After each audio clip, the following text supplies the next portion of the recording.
Il faut savoir que depuis le mois de janvier de l'année 2022, il y a eu l'organisation des États généraux de la presse en République démocratique du Congo.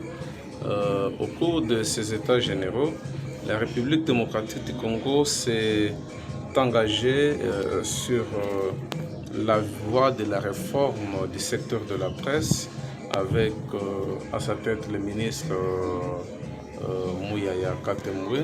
Dans cette réforme, il y a eu le vœu émis par les journalistes sur la dépénalisation des délits de presse. Voilà pourquoi le chef de l'État a pu signer une ordonnance en 2023. C'est l'ordonnance 23/009 portant dépénalisation des délits de presse. Ce qui veut dire qu'il y a des avancées significatives à dater de cette date de la signature de cette ordonnance. C'est ce qui prouve que la liberté ou l'exercice de la liberté de la presse en République démocratique du Congo est démise. Le président de la République lui-même s'est engagé à pouvoir accompagner la presse dans cette réforme de la dépénalisation des délits de presse, la garantie de l'indépendance de l'accès à l'information. Mais cela n'exclut pas le fait que les médias et les journalistes eux-mêmes doivent prendre au sérieux en sachant quelle nature ou quelle qualité de l'information faudra-t-il diffuser. Est-ce qu'il faut diffuser toute l'information sans toutefois en savoir ou connaître les sources? Ils doivent bien vérifier, avoir les sources des informations avant leur diffusion.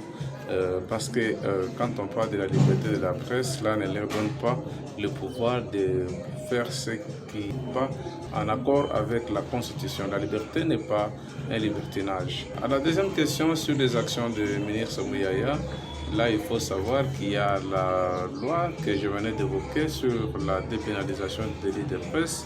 Il y a également une autre loi, c'est sur l'accès de l'information publique.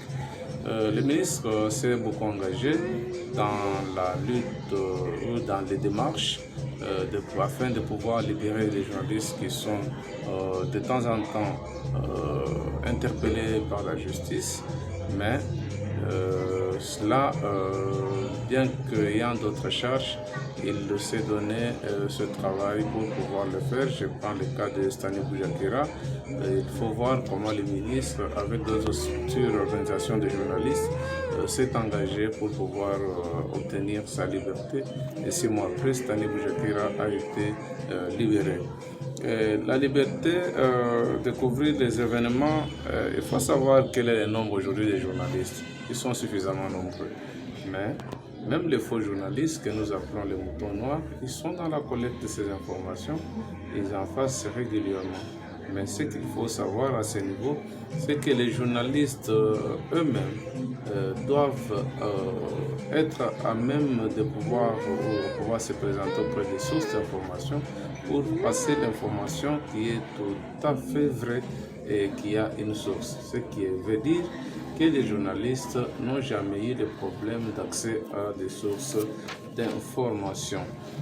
Oui, à la dernière question, je répondais par oui.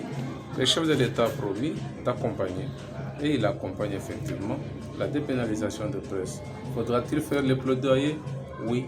Chaque lutte doit toujours être continuelle, que cette dépénalisation de délit de presse, la démarche a été entreprise avec Dona Mbaya, des journalistes engagés, avec Tchiboussi Tchibouadi, mais aujourd'hui, ils sont maintenant sur la voie parce qu'ils ont même fini par obtenir la loi qui a été promulguée par le chef de l'État, ce qui veut dire qu'il faut faire les plaidoyers et continuer à le faire auprès des décideurs pour pouvoir obtenir. La liberté s'arrache, elle ne s'acquiert pas comme un gâteau sur un plateau. Merci beaucoup de toutes les questions.